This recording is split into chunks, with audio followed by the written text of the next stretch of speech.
मेरा नाम रमेश है। मैं अपने आप को बहुत खुशकिस्मत मानता हूं कि मेरी शादी रचना से हुई है। रचना और मेरी शादी घर वालों की मर्जी से हुई है। रचना बहुत सुंदर है। शुरुआत में मुझे लगा था कि वो मुझसे शादी को हाँ नहीं कहेंगी, लेकिन जब मैं उसे देखने गया तब उसके स्वभाव का पता चला। बहुत अच्छा उनका परिवार था। रचना जब शादी करके मेरी जिंदगी में आई तब से मेरी जिंदगी बदल गई है।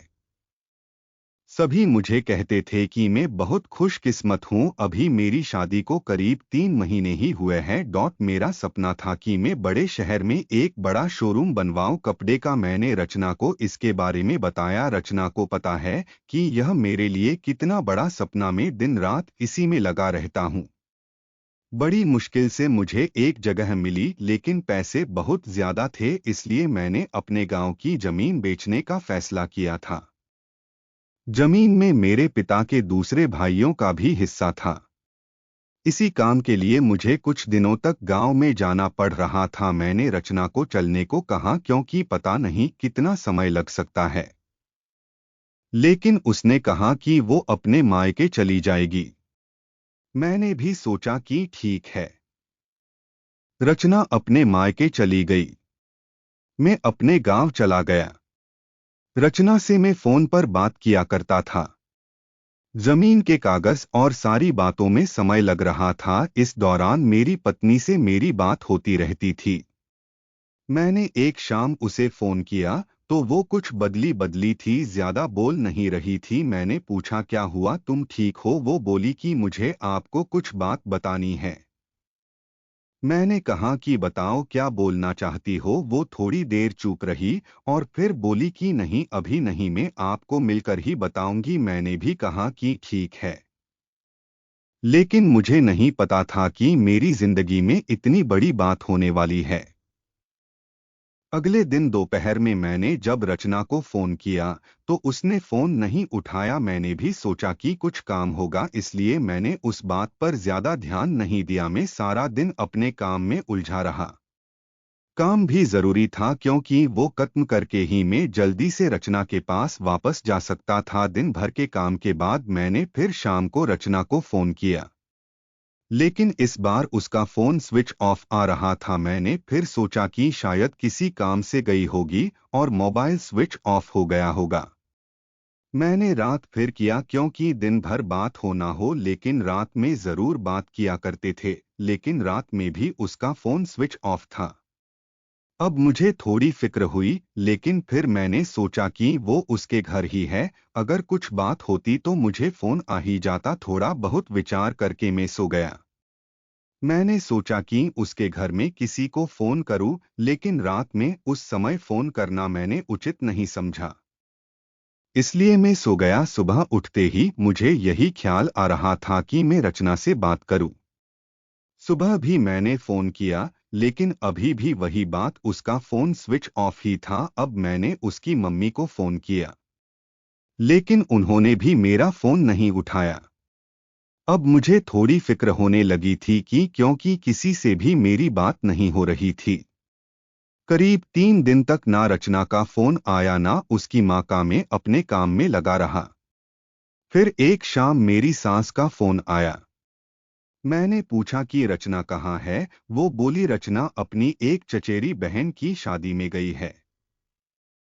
शायद वहां नेटवर्क नहीं होगा, इसलिए बात नहीं हो पा रही है। मैं भूल गया था, रचना ने मुझे बताया था कि वो वहां जाने वाली है। मेरी चिंता थोड़ी काम हो गई और मैं वापस अपने काम में लग गया। रचना वहां 5 दिन रुकने वाली थी, इसलिए मैंने सोचा कि शायद 5 दिनों तक मेरी रचना से कोई बात नहीं हो पाएगी। मेरा काम भी लगभग खत्म हो गया था। मेरे हाथ में पैसे 2 से 4 दिन में आने वाले ही थे। जैसे ही मेरे हाथ में पैसे आए मैं वहां से निकल गया। वहां से निकलने के बाद मैं सीधा अपने पत्नी के घर ही गया उसे लेने के लिए। जैसे ही मैं वहां पहुंचा, मुझे देखकर मेरी सास खुश होने के बजाय डरी हुई दिखाई दी। मैं थोड़ी देर वहां बैठा। उनसे पूछा कि रचना कहाँ है। वो बोली कि वो अभी आई नहीं है।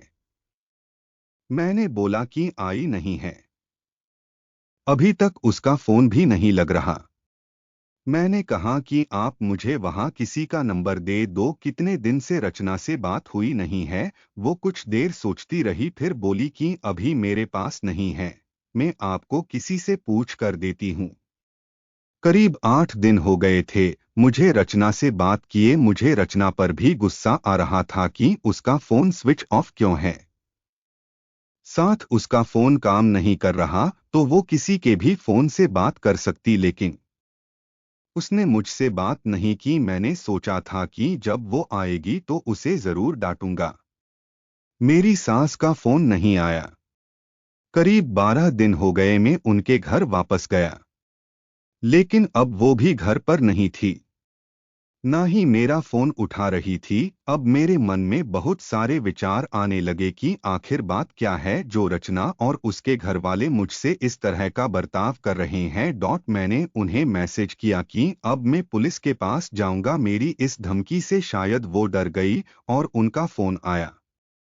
बोली कि बेटा मैं तुम्हें कुछ बताना चाहती हूँ, तुम घर आ जाओ। अब मेरी चिंता बढ़ती जा रही थी, ऐसी क्या बात है जो यह सब मुझसे छिपा रहे हैं। मेरी पत्नी ने मुझसे 20 दिनों से बात नहीं की थी। मैं अगले दिन उनके घर गया। मेरी सास का मुंह उतरा हुआ था, मैं बहुत गुस्से में था। मैंने जाते ही उन्हें जोर से चिल्लाते हुए पूछा कि कहाँ है रचना। मेरी सास मुझसे बोली कि बेटा, अब मैं जो तुम्हें बताने वाली हूं उस पर तुम्हें विश्वास नहीं होगा, लेकिन यह ही सही है। वो बोली कि रचना किसी के साथ भाग गई है। मुझे मेरे कानों पर विश्वास नहीं हुआ कि मैंने क्या सुना। मैंने बोला आप कुछ भी बोलोगे और मैं मान जाऊंगा। वो बोली बेटा यही सच है। तुम्हारी शादी के पहले उसका एक प्रेम प्रसंग था। जब वो वहां गांव में अपनी बहन की शादी में गई तो उसे वो वहां मिल गया और वो मौका देखकर वहां से भाग गई। मैं जानती हूँ कि तुम उससे बहुत प्यार करते हो, लेकिन अब यही सच है, तुम्हें उसे भूलना होगा। हम लोग पुलिस के पास नहीं गए, नहीं तो बदनामी होगी, इसलिए हम इस बात को तुमसे छिपा रहे थे। रचना मेरे साथ 3 महीने तक रही थी। जितना मैं उसे जानता था वो ऐसा नहीं कर सकती थी, लेकिन उसकी माँ यह कह रही थी तो मैं कैसे ना मानता। मेरा मन अभी भी मानने को तैयार नहीं था।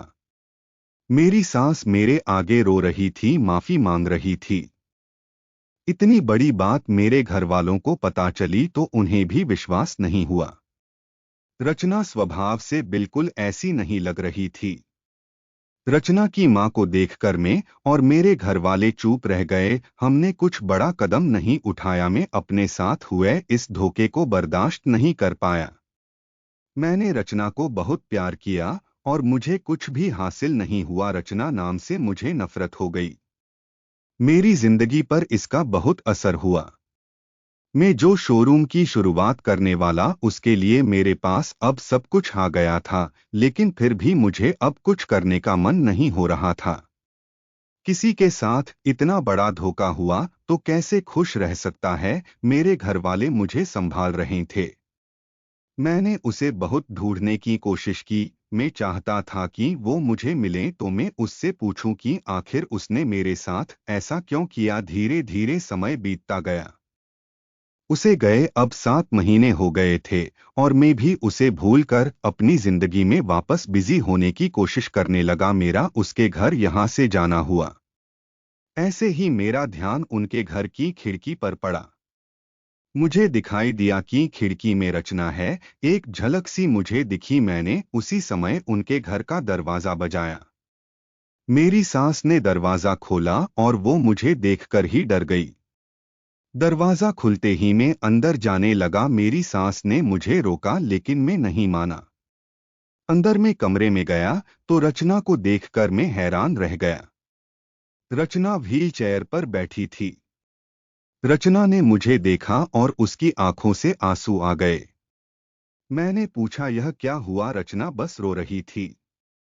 मेरी सास बोली कि बेटा रचना जब शादी में गई थी तब उसका एक्सीडेंट हो गया था और उसे ऐसी जगह चोट आई जिसके कारण अब वो चल नहीं सकती है। एक्सीडेंट के समय भी बेहोशी में यह कह रही थी, तुम्हें ना बताए वो बड़े काम लिए गए हैं। डॉक्टर ने जब बताया कि हो सकता है रचना अब चल ना सके और इलाज पर बहुत ज्यादा पैसा लगेगा, तब भी मैंने कहा कि दामाद जी को बता देते हैं।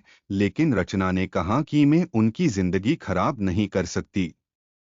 उनका सपना है शोरूम खोलने का है, उनकी जिंदगी में जाऊंगी तो उन पर बोझ ही बनूंगी, इसलिए रचना ने यह झूठ तुम्हें कहने को कहा ताकि तुम उसे भला बुरा कहकर उसे भूल जाओ, उससे नफरत करो। मेरी पत्नी मुझसे इतना प्यार कहती थी। मैंने उससे कहा कि रचना अगर मेरे साथ ऐसा कुछ हो जाता तो क्या तुम मुझे छोड़ देती? रचना ने रोते हुए कहा कि ऐसा मत बोलो। रचना ने कहा कि मैं आपकी दोषी हूँ। एक्सीडेंट में हमारा बच्चा जो मेरे गर्भ में था वो भी नहीं बचा। आप मुझे भूल जाएं, दूसरी शादी कर लीजिए। मैं आप पर बोझ नहीं बनकर रहना चाहती। रचना की आंखों से आंसू नहीं रुक रहे थे। कितने दिनों उसने इन्हें रोक रखा होगा। मैंने रचना को बीते कुछ महीनों में ना जाने क्या कुछ नहीं कहा, लेकिन अब वो रचना को एक पल भी अपने से दूर नहीं रखना चाहता था। मैंने रचना की एक बात नहीं सुनी, मैं रचना को अपने साथ ले आया। अब कोशिश यही है कि वो फिर से चल सके। मैंने मेरा शोरूम बेच दिया और अच्छे से अच्छे अस्पताल में रचना को दिखाया है।